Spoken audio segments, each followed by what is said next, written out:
신앙은 평생 한번 믿음을 가지면 고착되는 것은 아닙니다. 신앙은 유동적이라고 볼 수 있습니다. 유동성이 있습니다. 믿음이 좋다가도 믿음이 떨어질 때도 있고, 믿음이 약하다가도 믿음이 좋아질 수가 있고 견고해질 수가 있어요. 그래서 이 믿음이라는 이 영역은 자랑할 수도 과신할 수도 없는 영역이다 라고 볼 수 있습니다. 끊임없이 자기를 점검하고 관리하고 내가 믿음에 굳게 서 있는지를 테스트해야 되리라 생각합니다. 집에서 평상시에 318명의 군사를 잘 훈련시켰던 이 아브라함이 그의 가문에 특히 조카 롯이 잡혀간 그돌라오멜이라는 왕을 중심으로 연합군에게 소돔 고모라 땅이 초토화가 되어서 재산 다 뺏기고 잡혀갔죠. 사실 롯이 소돔 땅으로 갈 때부터 그래서 위험한 결정이었죠. 그렇지만 준비된 이 아브라함은 조카가 잡혀간 것, 그 가족이 잡혀간 것을 그냥 둘 수가 없잖아요. 그래서 바로 추격해 갑니다. 하나님의 전적인 도우심으로 318명밖에 안 되는 이 군사력을 가지고 연합 대군을 이겨버립니다. 그리고 전리품을 다 빼앗아오고 조카와 가족을 구출해서 데려옵니다. 그래서 소돔 고모라 땅에 데려왔더니 소돔 고모라 왕을 비롯해서 온 백성들이 개선 장군처럼 돌아온 이 아브라함을 향해서 찬사를 보내고 가족만 우리에게 돌려주고 전리품은 다 가지라고 그럽니다. 근데 아브라함이 그렇게 하질 않아요. 돌아올 때 만났던 멜기세덱, 살렘 왕, 평강의 왕, 예수 그리스도를 상징하고 하는 그런 히브리서에 보면 평강의 왕 예수님을 의미한다고 그렇게 되어 있는 그 멜기세덱 살렘 왕을 만나서 10분의 1, 11조를 드리고 10분의 1을 전리품을 떼어드리고 10분의 9는 소돔 고모라 사람들에게 다 돌려줍니다. 돌려준 이유가 뭐냐 하면 내가 앞으로 더 잘되면 저들이 말하기를 우리가 아브라함을 도와줘서 아브라함이 부자가 되고 힘 있는 사람이 되고 복을 받았다, 그런 말을 안 듣고 싶어서 하나님이 복을 주셔서 내가 잘됐다, 잘됐는데 저들이 생각하기를 조금 도와줘놓고 우리 때문에 잘됐다, 그래서 하나님의 영광을 가리고 싶지 않아가지고 이 아브라함이 물질에 대한 욕심을 안 갖는 거예요. 참 우리가 도전을 받을 만하죠. 이처럼 318명의 대대병력도 될까 말까 하는 그 병력을 가지고 5나라의 왕들이 연합한 그 연합 대군을 이겨버렸으니까 아브라함의 용기가 대단하지 않습니까? 그리고 얼마나 쿨한지 하나님의 영광을 가릴 것 같으니까 그 많은 전리품, 금은 보화를 딱 양보하는 거예요. 이쯤 되면 거의 완벽하다고 볼 수 있는 사람이에요. 그런데 이후에 하나님께서 아브라함에게 찾아오십니다. 1절에 보면 이후에 여호와의 말씀이 환상 중에 아브라함에게 임하여 이르시되 아브라함아 두려워하지 말라. 나는 내 방패요 너의 지극히 큰 상급이니라. 아니 하나님께서 아브라함을 모처럼 찾아와 오셔서 하시는 첫마디 말씀이 두려워하지 말아라. Don't be afraid. 두려워 말라. 나는 내 방패요 너희 지극히 큰 상급이니라.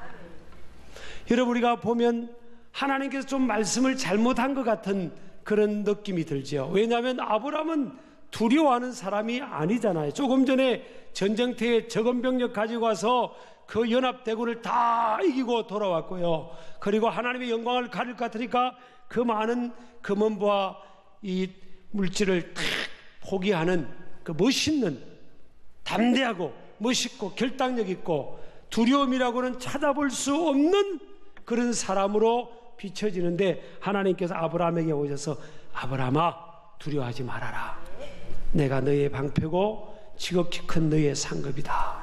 그러니까 하나님이 보실 때는 아브라함이 속에 밖으로 볼 때는 아브라함이 두려움이 없는데 속으로 볼 때는 두려움이 있었다는 거예요. 왜냐하면 아브라함에게는요 밖에서의 문제보다는 내부적 문제가 있었습니다. 75세 때 하나님의 부름을 받고 약 10년 동안 하나님 의지하고 기다렸는데 자녀가 없어요. 하나님이 아브라함을 부르실 때는 아브라함아 내가 너의 자손으로 말미암아 하늘의 별처럼 많게 하고 바닷가의 모래알처럼 많게 해주겠다 했는데 10년 기다려서 나이가 이제 85세가 되는 그런 시점인데 아니 무슨 바닷가의 모래알은커녕 한 명의 자식도 낳지를 못한 겁니다. 그러니까 이제 아브라함은 속으로 사람에게 말은 할 수 없는데 얼마나 마음이 초조하고 걱정이 되고 그러겠어요. 그래서 하나님께서 아브라함에게 두려워하지 마라. 나는 너의 방패다. 지극히 큰 너의 상급이다니까 아브라함이 바로 하나님께 반응으로 나오기를 하나님 나한테 뭐 해주려고 하십니까? 나한테 뭘 해주시려고 그럽니까? 내게 줄 게 뭐예요? 난 자식이 없어요 하나님. 난 자식이 없어서 하나님이 복을 줘도 이거 저기 다메섹에 있는 엘리에셀이라는 하인이 나의 상속을 이어받을 수밖에 없는 그런 상황입니다. 지금 나는 자식도 없고 지금 내가 앞으로 무슨 의미가 있고 소망을 갖고 살겠습니까? 고대 건동에 약 수천 년 전에는요 나이 많은 사람이 자녀가 없으면 그렇게 사람들이 부정적으로 봤다는 거예요.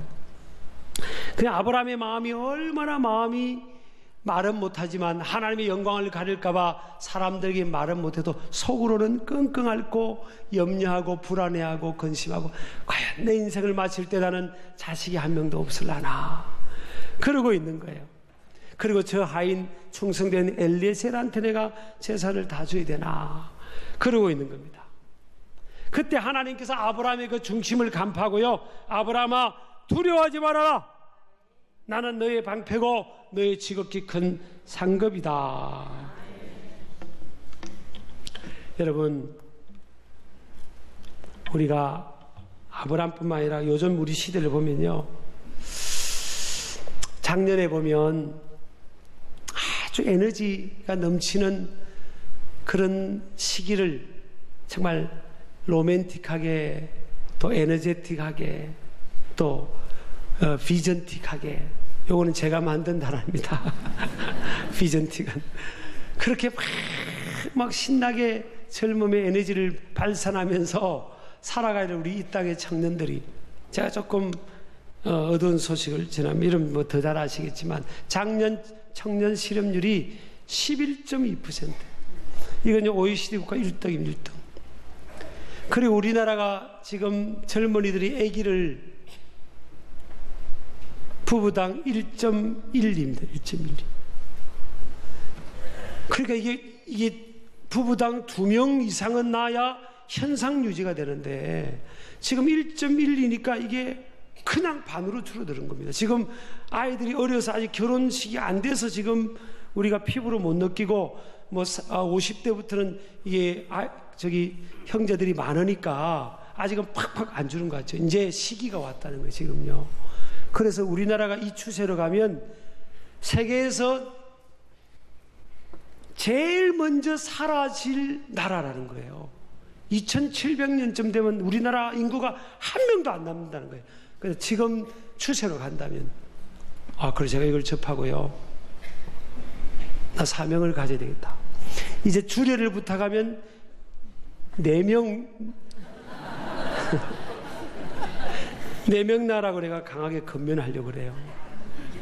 뭐 주례 부탁 안 해도 상관없어요. 그래서 정 안 된다 하면 1명 빼주고 3명 이상. 이게 지금 이거 심각한 겁니다. 이게 굉장히 심각한 문제가 됐어요. 그래 그전에는 하나나 잘 기르자 뭐 이런 교육을 받으니까 참 그렇게 됐죠. 하여튼 그래서 이것도 1등입니다. 저출산율도 세계 1등이 되어버린 겁니다. 여러분, 이게 멀쩡한 것 같아도요, 이 속으로는 얼마나 많은 고민이 있고 불안함이 있고 현대인들이 그렇게 많은지 모릅니다. 여러분이 뭐 더 잘 아시잖아요. 아브라함과 똑같은 거죠. 디모데후서 1장 7절에 보면 하나님이 우리에게 주신 것은 두려워하는 마음이 아니요 사랑과 능력과 절제하는 마음이다 그랬어요. 예, 두려움과 신앙은 상극관계입니다. 상극관계. 근데 오늘날 사람들을 보면요, 참 부족함이 없이 사는 것 같아도 아브라함처럼 내부적으로 내면적으로 들어가면 문제가 많은 거예요. 근데 하나님께서 아브라함을 지금 대할 때 보면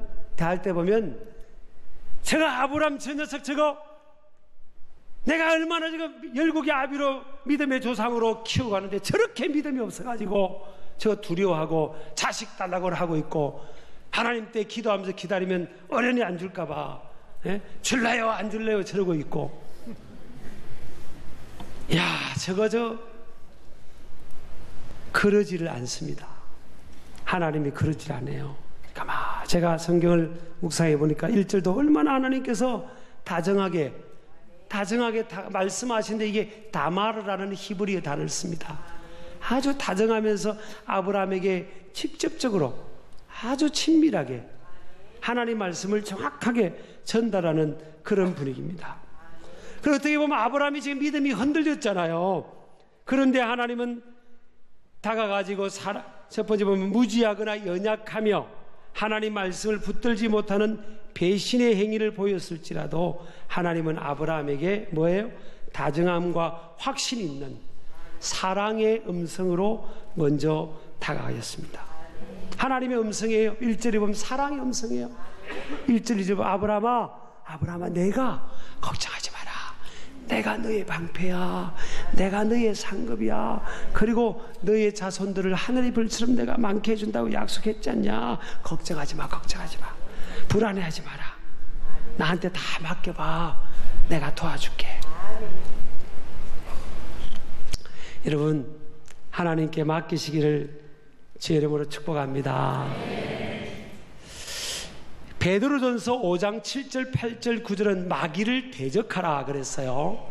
그런데 7절에 보면 너희 염려를 다 주께 맡기라 그럽니다. 그래서 마귀를 언급하면서 염려라는 단어를 하나님께서 말씀을 통해 딱 앞에 언급을 합니다. 그러니까 마귀 역사는요, 불안, 염려,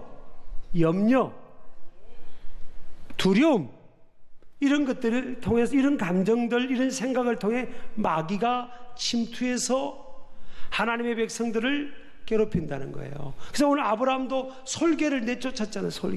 솔개는 영적으로 이게 마귀와 같은 거거든요. 여러분, 요한복음 10장 10절에 보면 도적이 온 것은 뭐예요? 죽이고 빼앗고 멸망시키려 어쩌면 예수님은 뭐예요? 내가 온 것은 양으로 생명을 얻게 하려 하심이라 그랬어요. 도적 마귀는 죽이고 빼앗고 멸망시키는 거예요. 그래서 마귀를 대적하라. 저와 여러분이 마귀를 대적하기를 주의 이름으로 축복합니다.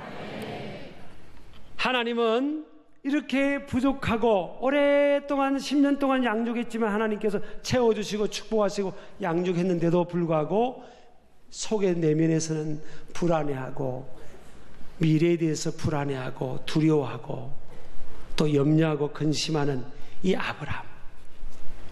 아브라함을 하나님은 버리질 않습니다. 다시 찾아오셔서 아브라함에게 말씀으로 그의 믿음을 회복시키시는 거예요. 두 번째 보면 하나님은 아브라함에게 다가가셔서 뭐로요? 말씀으로.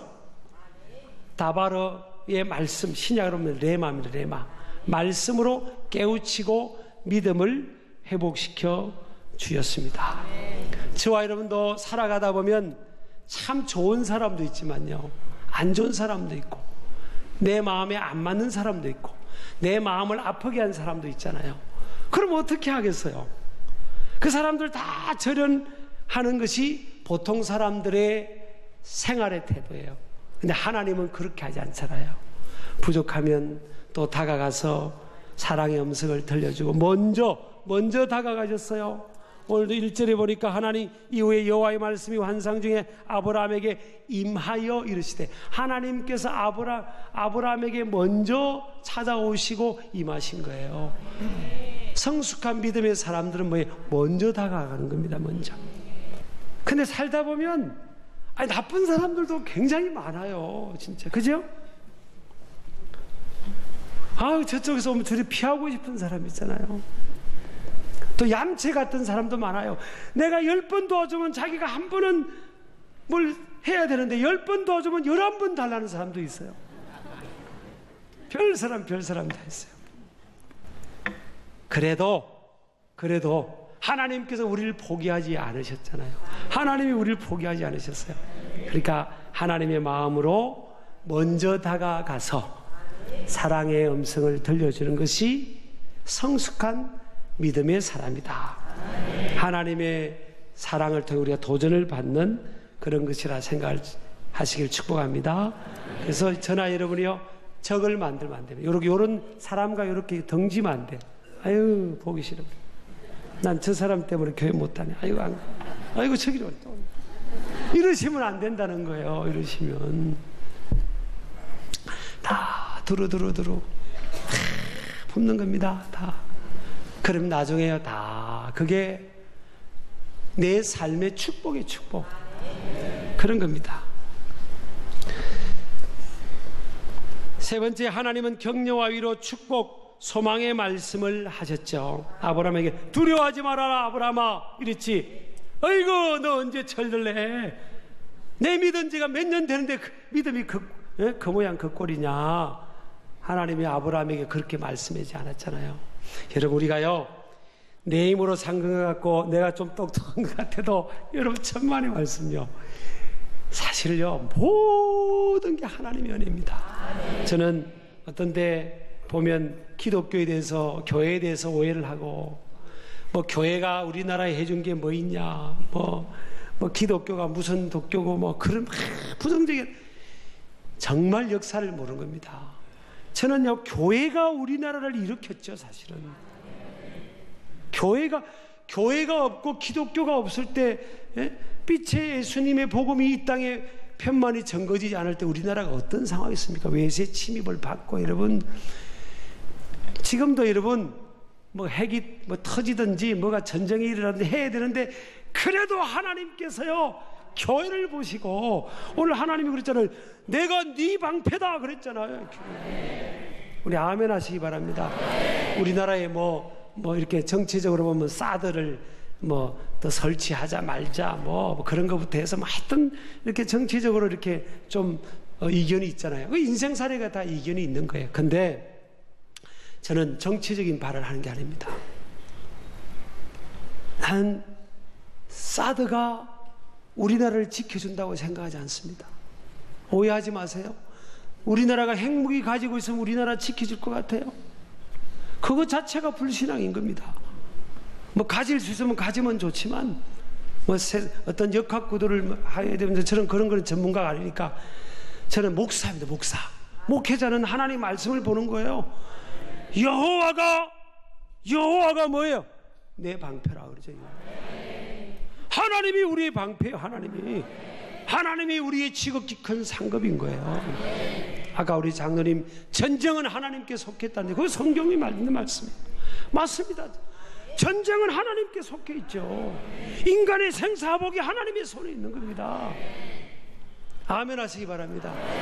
제가 핵무기 많이 가진 나라, 저 힘 있는 나라 보니까요, 밤 9시 이후로는 나가지도 못합니다.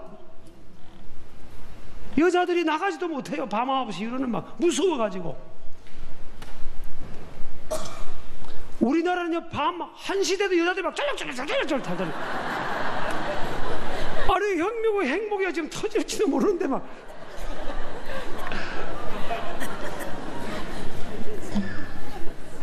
너무 지금 우리나라가요, 사실은 외국 친구들은 괜찮냐고 막 전화 오는데, 우리나라가요 참 이게 치안이 잘 된 것 같아요. 이 폭이에요, 폭. 우리나라 같이 치안이 잘 된 나라 없습니다.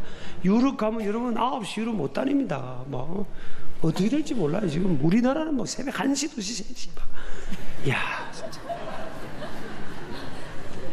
옛날에는요, 지하철 타면 소매치기도 많았고, 관광 가이드가 외국인이 오면 조심하라고 우리나라 서울 소매치기 있다고 막. 요즘 그렇게 가이드 하는 어디 있습니까, 가이드? 근데 우리나라 그래도 참 법규도 잘 지켜. 많이 좋아졌어요, 진짜. 저는 참 감사해요. 여러분, 제가 부끄러운 고백을 하나 더 하려합니다. 담임 목사를 너무 대단한 사람으로 보는데 제가요, 참 부끄러운 게 많아요. 어느 날 금요일 밤, 토요일 밤마다 제가 설교 준비 때문에 끙끙대니까 우리 아내가 하나님께 기도를 한 거예요. 하나님, 아니 좀 하나님 말씀을 우리 목사님한테 좀 빨리 주면, 월요일날 화요일날 설교를 다 끝내나면 수목금도 얼마나 편안하게 잠도 자고 그럴까 안 해요. 하나님, 진짜 진지하게 하나님께 기도를 했다는 거예요. 하나님, 좀 빨리 주세요 말씀을. 그랬더니 하나님의 응답 이미 줬다 그랬다는 거예요. 이미 줬는데 내가 게을러 가지고 바쁘다는 핑계로 미리미리를 못하는 거예요. 맨날 금요일날 끙끙대고 맨날 토요일 끙끙대고, 어떤 데는 막 토요일 막 새벽까지 막 그러고. 이번 주는 더한 겁니다. 이번 주는. 그러니까 토요일 어저께도 막 신방 다니고 막, 그리고 이제 설교 준비가 부족해서 이제 밤에 하고 이제 새벽까지 이제 된 겁니다. 그런데 마지막 그 목장 모임에 그 성경 문제가 있잖아요. 도입 부분의 문제 한 문제, 적용 문제 세 문제를 뭘 할까 하다가 잠이 와가지고 깜빡 졸은 거예요. 깜빡 전에 설교를 다 치는데 나도 모르게 딱 눌러버린 겁니다. 지우는 거를 다 치는데 지운 거를 눌러버렸어요. 이렇게. 그래 뭐가 이상해서 다 눌러보니까 반이 날아가 버린 겁니다. 옮겨놓지도 않고. 그래가지고 없어요. 설교가 반이 실컷 다 해놨는데. 그래가지고 성경에는 범사에 감사라고 했잖아요. 근데 막 감사가 나와야지 지금 잠은 못 잤겠다 막. 그래서 이야 감사합니다. 아버지 감사합니다. 그랬더니 우리 아내가 자다가 그걸 듣고, 여보 당신 굉장히 성숙하다고 막 그러더라고요. 이렇게 부족해요. 그 제가 그 많은 건데 어떻게 해필 그 지우는 걸 그걸 누를 게 뭐 있어요. 그래서 제가 많이 은혜 받았습니다. 새벽에. 야, 이게 평상시는 내 힘으로 내가 똑똑하는 것 같아도 다 하나님이 은혜로 하는데, 저분이요, 그래 니 한번 해봐라 내나. 그러면 사람이요 멍청해가 다 지워버리고 그런 겁니다. 우리 집에 그전에요, 우리 집에 지금보다 훨씬 젊었을 때 우리 집에 어떤 귀한 분이 오셨어요. 교수님이 오셨어요.